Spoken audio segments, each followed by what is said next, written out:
In order to understand Islam, you have to, of course, understand where Islam came from. And that means you have to understand who Muhammad was. Muhammad was much more than a religious figure. He was a catalyst for a revolution, in a sense, and a revolution in politics, economics, law, and civilization. From this one man's efforts arose dynasties, empires, legal traditions, liturgical rituals, art forms, and an enduring religion that now claims over 1 billion adherents. Moreover, the religion of Islam, taught by Muhammad in the 7th century, is currently the fastest growing religion in the world and the West, which is all very amazing given that the tradition says he was basically illiterate. And so he went on to accomplish some very amazing things, for sure. Muhammad was born in 570 in Mecca in the prominent but impoverished Banu Hashim clan of the Quraysh tribe. Muhammad lost his father before he was even born. His mother, by the time he was 5, died, and then he was subsequently raised by his paternal grandfather, a prominent member of the tribe, who also died a year later. If you fast forward many years into the future, in the year 610, this is where everything begins to get kind of interesting. Muhammad, after much prayer and fasting in the mountains near Mecca, he receives his very first revelations from Allah. Reportedly, he had many visions and dreams, and he even had heard voices. Then one day, the archangel Gabriel appears to him and commands him to recite, which Muhammad informs Gabriel that he can't read. And then Gabriel commences to put him in kind of a bear hug, kind of a wrestling move almost, commanding him to recite. And this happens on 3 separate occasions altogether. And so Muhammad goes to his wife, Khadijah, and he tells her, he's like trembling and shaking, and he tells her about this experience, and he wants her to cover him with a blanket. She's saying, he told her he thought he was losing his mind, and she's like, no, you're not losing your mind. So he falls asleep, and he has this dream, and then a vision again, Gabriel appears to him and begins to make him recite Quranic verses aloud again. So for the next 3 years, the Prophet only shared his visions and verses with close friends and family. But by 613, he was publicly prophesying, and by 615, he had a huge following. His life career as a prophet can be divided into 2 major epochs, and that would be his Meccan period of his life, and then after they had gone and taken Midian, which would have been 622 to 632. Muhammad's primary message stressed the notion of a single God, the regard for morals above and beyond what tribal morals would say, kind of a absolute morality, and prayer.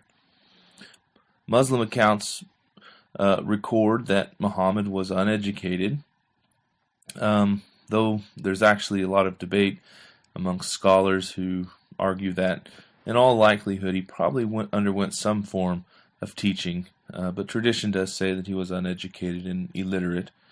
But even the transmission of the Quran was in a kind of complete form in the mind of, either in the mind or maybe organized on paper during the life of Muhammad. So he may have done it himself. He may have had the whole Quran memorized. That would be a pretty amazing feat, but it's possible. The word Islam actually means submission to God. So the whole point of the religion is submission to Allah. Submission is what Islam means.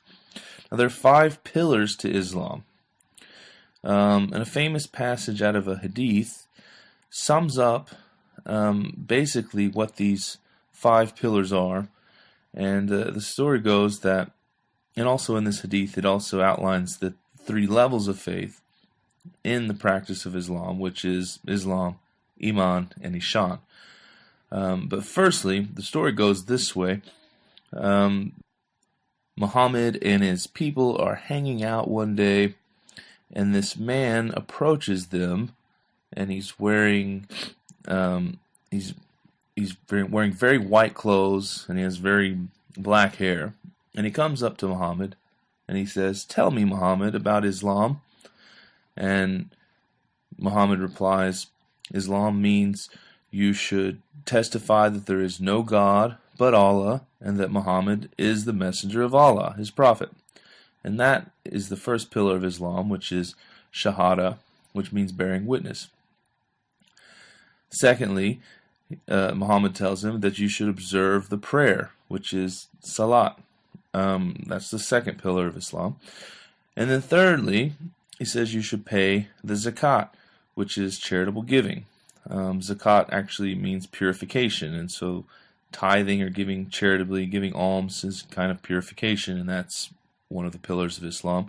The fourth pillar is, he tells this gentleman that you should fast during Ramadan. And so Ramadan fast is called Sawm or Siyam, which is when the Muslim, during a certain time of the year, does not eat during the daytime. And this is done worldwide throughout the Islamic community. And the fifth pillar of Islam is to make a pilgrimage to the Kaaba if you have the means to go, which the Kaaba is the giant black cube that's in the center of the mosque, as you can see in your text there in Mecca, and that is the Hajj. It's called the Hajj, which is to make your pilgrimage to Mecca, and that is the fifth pillar of Islam. And then the man says, "You've spoken the truth." And then he asks the Prophet, "Tell me about belief, Iman." And Muhammad replies, "Iman means that you should believe in Allah, His angels, His books, His messengers, and the last day, and that you should believe in the decree of both good and evil." Then the man said, "Now tell me about perfection, which is Ihsan." Muhammad replies, "It means that you should worship Allah as though you saw Him, for He sees you, though you do not see Him."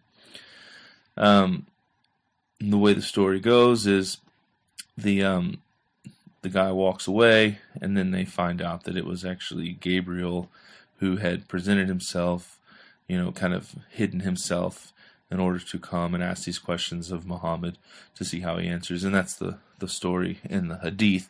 But that gives you a good idea, especially of what Islam is broken down, the 5 pillars, and then Iman and Ihsan.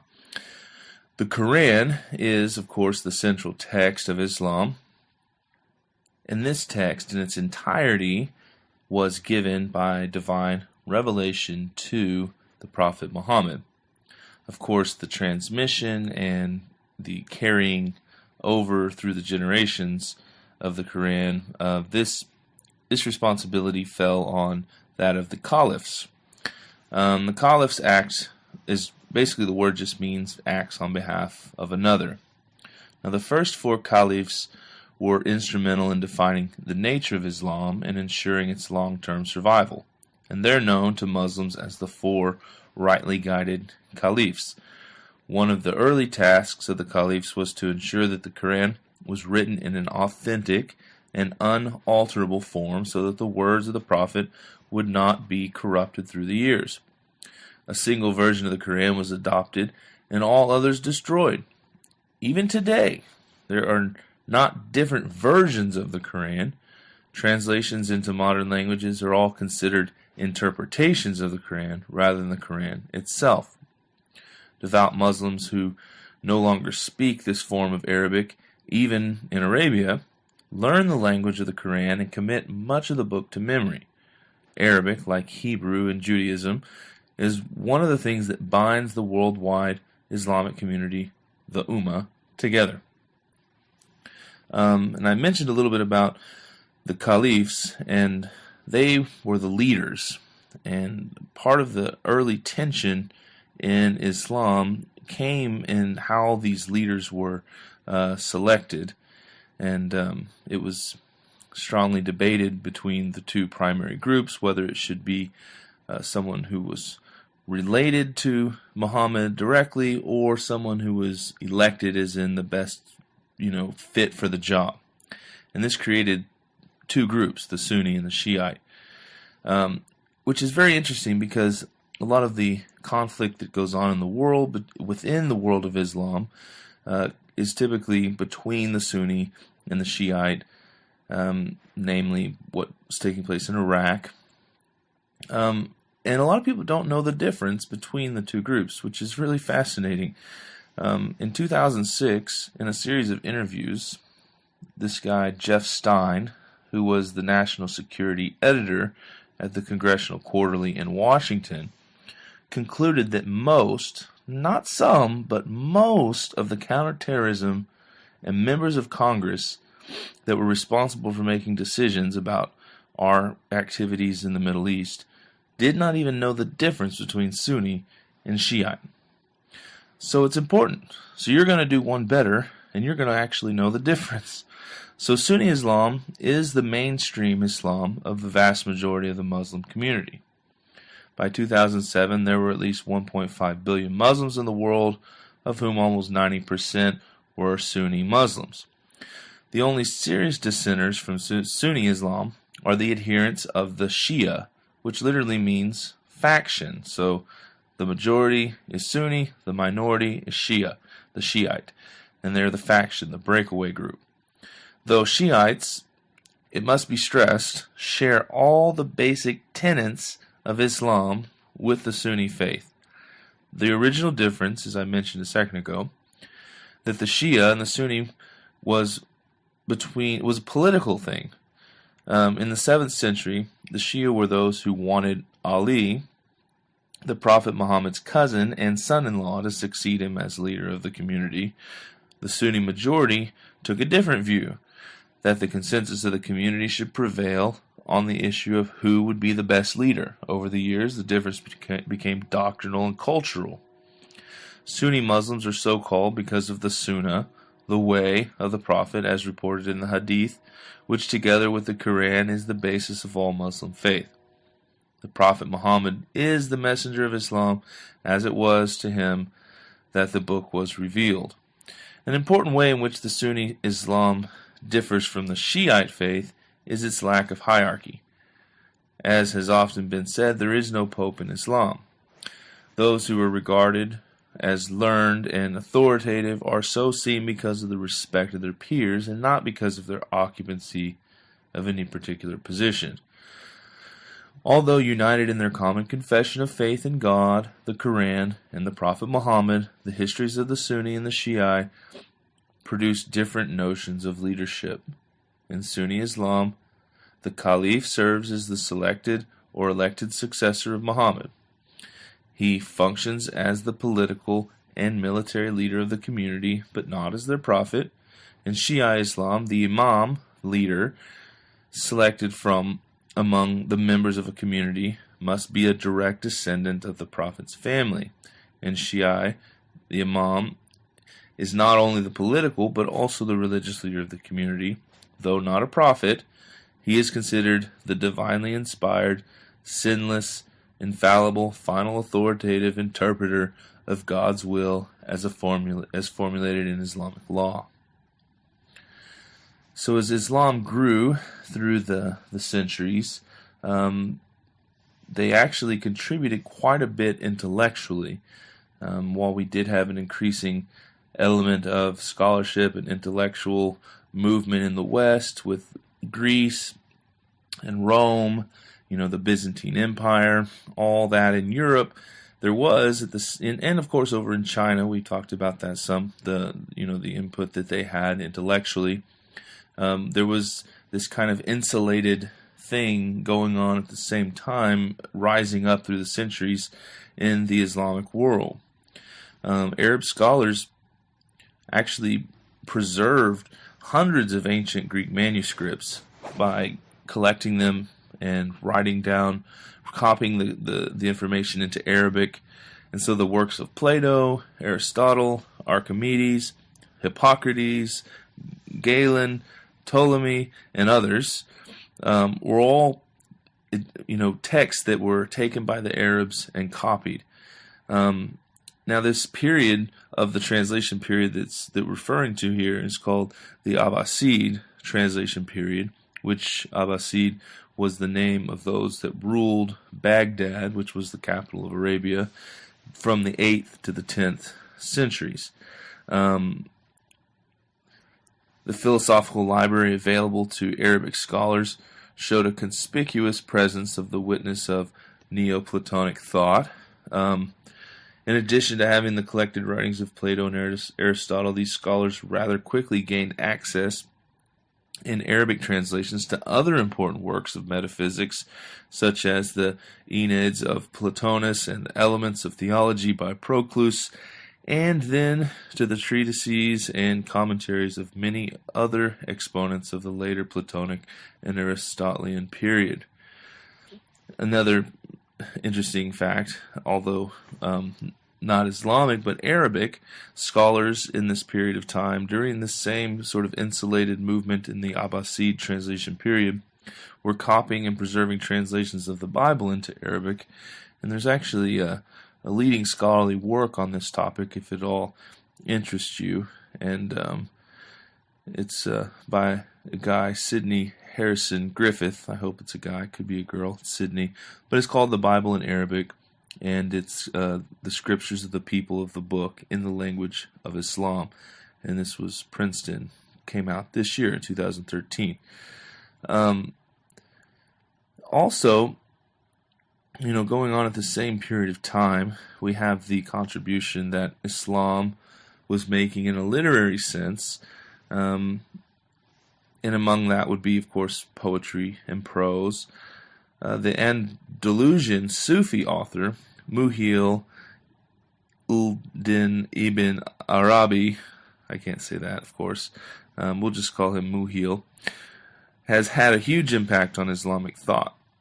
He is best remembered for his dense Benzels of Wisdom, which builds on a Quranic core to discuss the significance of each of a range of prophets and has been the subject of some 150 commentaries. His other major work is the vast and partly autobiographical Meccan Illuminations, which contains over 9,000 folios in the autographed manuscript.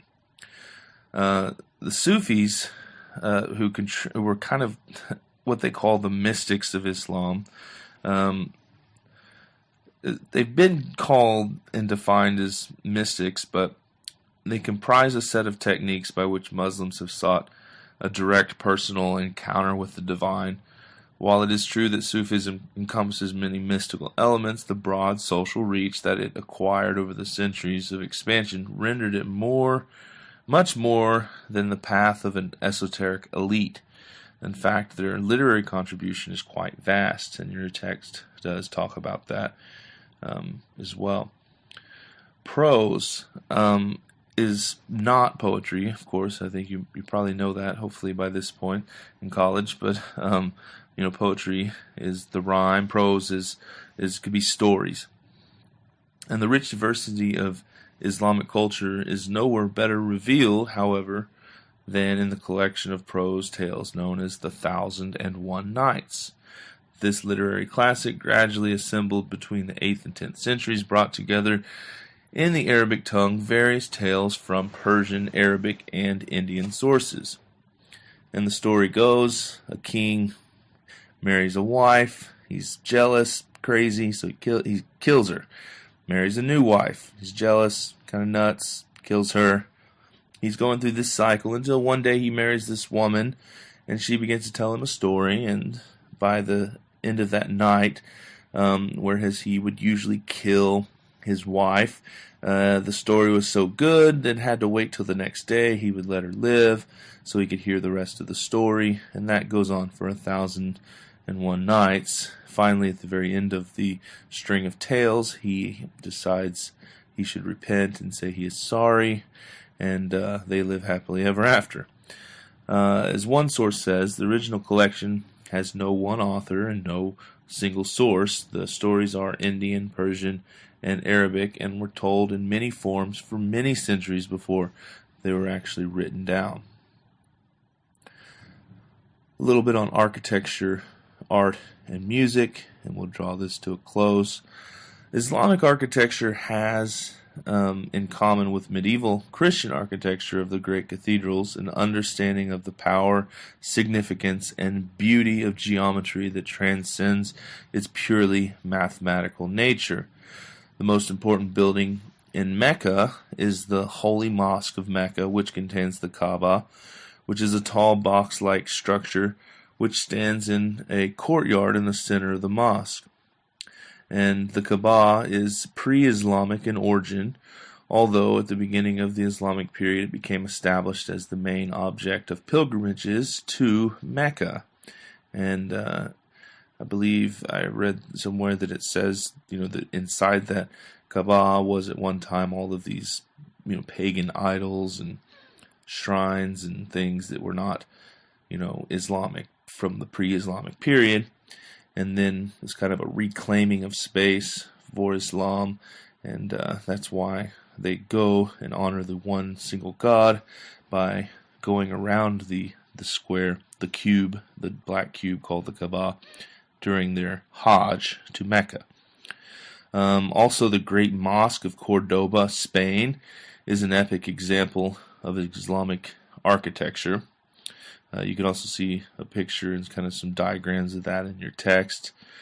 And then, of course, there's also the highly coveted Dome of the Rock. The Dome of the Rock is a beautiful Muslim shrine in the walled old city of Jerusalem. It consists of two sections that are imbricated into each other. Now, the first is a tall cylinder set over a large natural rocky outcrop, topped nowadays by a gilded dome made of aluminum alloy. The second is an octagonal ring of two ambulatories on piers and columns around the central rock. The final word on music, and we'll close. For the devout Muslim, there was no religious music other than the sound of the chanted Quran and the muezzin's call to prayer. It's a hard word to say. Muezzin's call to prayer. And if you're anywhere in the Islamic world, at the time of the call to prayer, the speakers begin to play. It's kind of poetic. And if you have, of course, you have the digital book. Maybe you have McGraw-Hill, and I know on the ebook version you can listen to some of those samples of music from the call to prayer, which is pretty interesting. Muslims regarded music as a kind of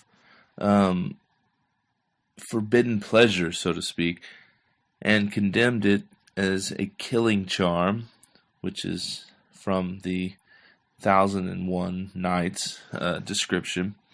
Nevertheless, the therapeutic uses of music were recognized by Arab physicians, and its sensual powers were celebrated by Sufi mystics. During Islam's golden age, secular music flourished in the courts of Cordoba and Baghdad, and even earlier, Arab song mingled with the music of Persia, Syria, Egypt, and the Byzantium. Now, voice typically dominated over instruments. The melodic line of Arab song weaves and wanders, looping and repeating themes in a kind of oral arabesque. The voice slides and intones in subtle and hypnotic stretches. And there was kind of a dominance of voice over instruments, but there was a small, tradition of instruments in Persia with the lute and other instruments similar to that kind of predated the guitar. But to give you an idea of this Arab song, the way it weaves and wanders and loops is very similar to that from Buddhist monks, the way they would chant, and some of the way Christians would chant, the Gregorian chants.